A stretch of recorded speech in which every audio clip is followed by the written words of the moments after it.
اس میں کوئی شک نہیں سندھ کے نگران وزیر اعلیٰ سپریم کورٹ اور سندھ ہائی کورٹ کے سابق جج کی حیثیت سے ایک دیانتدار اور اصول پسند شخصیت سمجھے جاتے تھے، لیکن وزیر اعلیٰ سندھ کا عہدہ سنبھالنے کے بعد سے ان کے چند فیصلوں نے چیمگوئیوں کو جنم دیا ہے۔ ایسا تاثر سامنے آ رہا ہے جیسے سندھ میں مقبول باقر نظام سابقہ پیپلز پارٹی حکومت کے سسٹم کا تسلسل بن رہا ہے اور سسٹم مافیا اب بھی ایکٹیو نظر آ رہی ہے۔ 2 ماہ قبل حیران کن طور پر انہوں نے اپنی کابینہ کے بے داغ اور بہترین پروفیشنل میں سے ایک نگران وزیر جناب یونس ڈھاگا سے اچانک خزانہ اور اچانک ہی پلاننگ اینڈ ڈیولپمنٹ کے محکمے واپس لے لیے، جس پر قیاس آرائیاں ہو رہی ہیں اور اب اطلاعات ہے کہ نگراں وزیر اعلیٰ سندھ اور وزیر صحت ڈاکٹر سعد نیاز کے درمیان اسٹینڈ آف کی سی صورتحال پیدا ہو گئی ہے۔ یہ بات بھی یاد دلانا ضروری ہے کہ جناب مقبول باقر کے پاس اس وقت 24 وزارتیں ہیں، حکومت سندھ کی 24 وزارتیں ان کے کنٹرول میں ہیں، ان کا نظام ان کے پاس ہے جو کہ کلیدی وزارتیں ہیں 24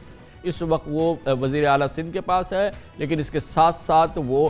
جو خزانہ کی وزارت تھی اب انہوں نے اس کا ایک حصہ حاصل کیا ہے، پلاننگ ڈیولپمنٹ حاصل کیا ہے، صحت کی وزارت کے اندر ان کی براہ راست مداخلت جاری ہے اور اس کے ساتھ دوسرے جو معاملات ہیں ان میں بھی ان کی براہ راست مداخلت جاری ہے۔ ابھی جو کیفیت ہے محکمہ صحت کے حوالے سے اور نگران وزیر صحت ڈاکٹر سعد نیاز کے حوالے سے، جن کا شمار نہایت عمدہ پروفیشنل میں ہوتا ہے، ان کا ماضی ہر لحاظ سے بے داغ ہے، وہ نہایت اچھی شہرت کے مالک ہے۔ دراصل دونوں شخصیات کے درمیان روبوٹک سرجری مشین کا ٹینڈر منسوخ کیے جانے کے معاملے پر اختلافات ہیں جو اب شدت اختیار کر گئے ہیں۔ وزیر صحت ڈاکٹر سعد نیاز کے مطابق 4.25 ارب روپے مالیت کی مہنگی ترین روبوٹک مشین خرید کر سندھ میں کرپشن کی جا رہی ہے، جبکہ اسی رقم سے کراچی سمیت سندھ کے تمام ہاسپٹلز کی حالت بہتر بنائی جا سکتی ہے۔ ان کے مطابق پتے کا آپریشن ہاتھ سے ہوا تھا تو 2.5 لاکھ کا ہوتا ہے اور روبوٹ سے اسی آپریشن میں 5 لاکھ روپے خرچ ہو جاتے ہیں۔ دوسری جانب ترجمان وزیر اعلیٰ سندھ نے رد عمل میں کہا ہے کہ گزشتہ حکومت اور اسمبلی نے روبوٹک سرجریز کے لیے بجٹ منظور کیا۔ عبوری حکومت گزشتہ اسمبلی کے پاس کردہ بجٹ یا منصوبوں کو ختم کرنے کی ہرگز مجاز نہیں۔ ڈاکٹر سعد نیاز بے بنیاد الزام لگا کر اپنی غیر قانونی حرکت کو چھپانے کی کوشش کر رہے ہیں، مگر ڈاکٹرز اس پورے معاملے میں بالکل ڈاکٹر سعد نیاز کی پوزیشن کے ساتھ کھڑے ہیں اور ایک بات بھی سمجھ میں آ رہی ہے کہ اگر کچھ 4 ارب روپے کی ایک مشین خریدی جا رہی ہے تو اس کا کاسٹ بینیفٹ ریشو اگر آپ پھیلا کے دیکھیں تو آپ کو پتہ چلے گا کہ اس سے دسیوں ہزاروں مریضوں کو پورے سال فائدہ پہنچایا جا سکتا ہے، اور یقیناً یہ پاکستان کے غریب شہریوں کے لیے جو کہ خاص طور پر صوبہ سندھ میں کراچی میں رہتے ہیں ان کے لیے ایک بہت نایاب موقع ہو سکتا ہے کہ 4 ارب روپے کی کم از کم ان کے پاس ایک قوت ہوگی جس کے ذریعے کہ وہ دسیوں ہزاروں غریب مریضوں کا علاج کر سکتے ہیں۔ اسی پس منظر میں ڈاکٹرز کی تنظیم پاکستان میڈیکل ایسوسی ایشن کا بھی یہی کہنا ہے، اور ایک طرف جب سرکاری ہاسپٹلز میں ادویات اور بنیادی سہولتوں کا فقدان ہے تو اربوں روپے کی روبوٹک مشین خریدنے کا کیا جواز ہے؟ ڈاکٹرز کی نمائندہ تنظیم پاکستان میڈیکل ایسوسی ایشن کے مطابق اگر یہ روبوٹک مشین اتنی ہی کارگر ہوتی تو نجی ہاسپٹل میں بھی ہوتی، مگر ایسا نہیں ہے۔ اس ماہ کے آغاز میں کابینہ اجلاس کے دوران تھر انرجی منصوبے سے متعلق کمیٹی میں ایک رکن کی شمولیت پر نگراں وزیر صحت نے اعتراض اٹھایا، مگر وزیر اعلیٰ نے اسے مسترد کر دیا۔ ذرائع کے مطابق ڈاکٹر سعد نیاز کے اعتراض پر جسٹس ریٹائرڈ مقبول باقر کا کہنا تھا کہ یہ میرا استحقاق ہے جسے چاہوں کمیٹی میں شامل کر دوں، جس پر نگراں وزیر صحت نے جواب دیا کہ پھر یہ معاملہ کابینہ میں کیوں لایا گیا۔ ڈاکٹر نیاز نے اختلافی نوٹ بھی جمع کرایا تھا۔ سب سے دلچسپ بات یہ ہے کہ اس وقت سندھ کے 43 محکموں میں سے 24 جیسے میں نے آپ کو اوپر بھی بتایا اس کے قلمدان خود نگران وزیر اعلیٰ نے اپنے پاس رکھے ہوئے ہیں، اور دوسری جانب سندھ کے عوام کی وہ امیدیں جو نگران حکومت کے قیام کے بعد پیدا ہوئی تھیں وہ پوری نہیں ہوئی ہیں۔ کرپشن کا نظام ویسے ہی چل رہا ہے اور وہ کام جو پہلے رشوت سے ہوتے تھے آج بھی رشوت سے ہی ہو رہے ہیں۔ اس پوری صورتحال میں جناب مقبول باقر کا یہ کوشش کہ وہ مزید محکموں میں اپنے اثر رسوخ کو بڑھائیں اور ان 24 محکموں کے علاوہ جو کہ ان کے پاس آلریڈی ہیں اس نے ایک انتشار کی سی کیفیت پیدا کی ہے۔ اس پر مزید بات کریں گے، مزید تفصیلات ہمیں دیں گے ہمارے نمائندے خصوصی اختیار کھوکر۔ بہت بہت شکریہ اختیار کھوکر صاحب۔ یہ بتائیے گا، ہم اس سے پہلے بھی یہ بات کر چکے ہیں، پہلے تو ہم یہ دیکھ رہے تھے کہ جو کرپٹ ترین مافیا ہوتی ہے بورڈ آف ریونیو کی، لینڈ یوٹیلائزیشن کی، بلڈنگ کنٹرول کی، جو کہ نامی گرامی کروڑوں پتی ارب پتی جو لوگ ہیں وہ اپنی جگہوں پہ کام کر رہے تھے، اسی انداز سے رشوت چل رہی ہے، وہ اب بھی اس نگران حکومت کے دور میں چل رہی ہے۔ پھر ایکسائز کے محکمے میں جس طرح سے رشوت ستانی کا بازار ایک گرم رہتا ہے، چاہے وہ شراب کے معاملے ہوں، چاہے وہ گاڑیوں کے رجسٹریشن کے معاملے ہوں، وہ گھروں کے ٹیکسز کے معاملے ہوں،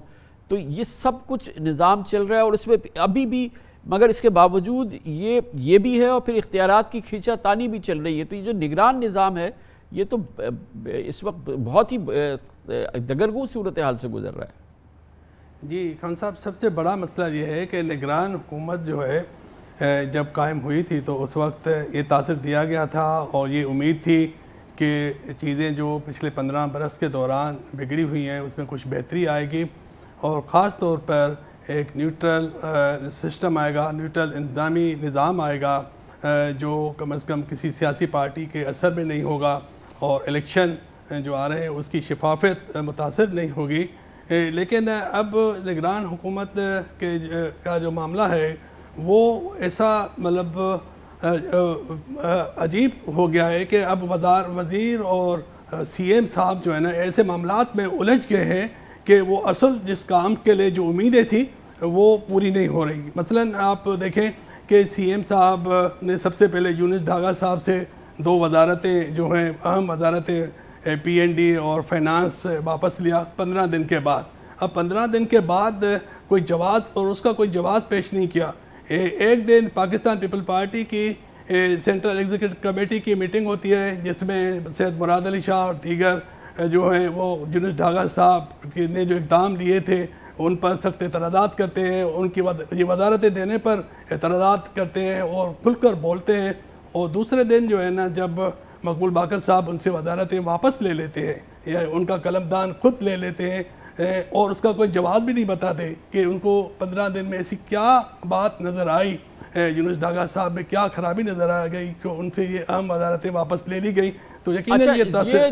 دو وزیر جو ہیں ان کی حالت ہے، ہم پورا شہر تمام لوگ جو ہم جانتے ہیں کہ ایک تو یونس ڈھاگا صاحب، ایک ڈاکٹر سعد نیاز جن کا یہ تازہ معاملہ ہے. تو پہلے تو انہوں نے پنجہ لڑایا، یونس ڈھاگا صاحب کے اختیارات کو کم کیا، اور اب وہ ڈاکٹر سعد نیاز کے بھی اختیارات کے حوالے سے اور ان تمام معاملات میں جو کہ بہت ہی مشکوک ہے، خاص طور پہ روبوٹک والا جو معاملہ ہے اس میں ان کی انٹرسٹ جو ہے یہ ناقابل فہم ہے. جی خان صاحب، اصل میں ڈاکٹر سعد نیاز صاحب جیسے آپ نے بھی بتایا کہ ایک پروفیشنل آدمی ہیں اور پاکستان میں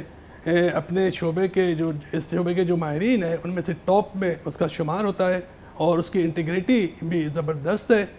وہ کبھی بھی اس کے حوالے سے ایسی کوئی بات سامنے نہیں آئی کہ یہ کرپشن یا کوئی بد انظامی کے حوالے سے. تو انہوں نے اصل میں سی ایم صاحب سے ملاقات کر کے ان کو گزارش کی تھی کہ یہ جو روبوٹک مشینوں کی خریداری کا ہے اس میں بہت بڑا پرابلم ہے اور اس میں بڑے پیمانے پر کروڑوں روپے کی کمیشن کے معاملات ہیں اور یہ بہت بڑی زیادتی ہوگی کہ اگر ہم یہ مشینیں خرید کر پر اتنی رقم خرچ کر دیں بجائے اس کے کہ ہم جو ہماری جو بیسک ہیلتھ ہے اس کو بہتر کریں. اور اس کے لیے انہوں نے ایک سمری بھی موو کی تھی اپنا سی ایم صاحب کو. لیکن سی ایم صاحب نے اس پر اعتراض کیا اور انہوں نے کہا کہ جی یہ سابقہ حکومت نے فیصلہ کر لیا ہے، سابقہ کیبنٹ فیصلہ کر چکی ہے، ہم اس کو چینج نہیں کر سکتے. تو انہوں نے کہا کہ جی وہ چینج تو فیصلے ہوتے رہتے ہیں، اب یہ کابینہ بھی اس کو چینج، اگر سابقہ کابینہ تھی تو موجودہ کابینہ بھی اس کو چینج کر سکتی ہے. لیکن لاجیکلی جو ہے نا اس کا موقف بہت اسٹرانگ تھا، بجائے اس کے کہ وہ ریاض صاحب کا جو معاملہ ہے اس کو حل کرے یا اس کو مسئلے کو کرے کہ سی ایم صاحب نے دورے شروع کر دیے انٹیریئر میں اور اسپتالوں کے وزٹ شروع کر دیے. حالانکہ اسپتالوں کی حالت بہت خراب ہے، ان کی وزٹ کی بہت ضرورت ہے اور یہ کام بڑا اچھا ہے، سی ایم صاحب کی اس وزٹ سے کافی بہتری بھی آئی. لیکن اس کے پیچھے اصل میں جو بات تھی جس کو سید نیاز صاحب نے بھی نوٹ کیا اور دیگر لوگوں نے بھی کہ ایک وزیر کے مخصوص وزیر کے اسپتالوں میں اس سے پہلے سب رجسٹراروں کے دفاتر میں جب یونس ڈھاگا صاحب سے مسئلہ ہوا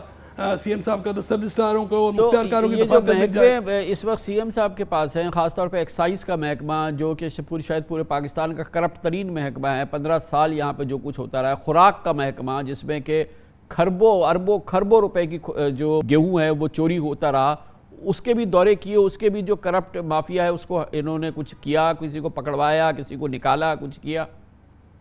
جی نہیں، یہی تو سوال ہے، یہی تو سوال پیدا ہوتا ہے کہ سی ایم صاحب نے آج تک جو نا محکمہ ایکسائز کا جو موٹر وہیکل رجسٹریشن ونگ ہے اس میں وہ کیوں نہیں گئے؟ وہاں بھی آج بھی وہیں پر آپ جائیں وہاں ایجنڈوں کا راج ہے، آج بھی وہاں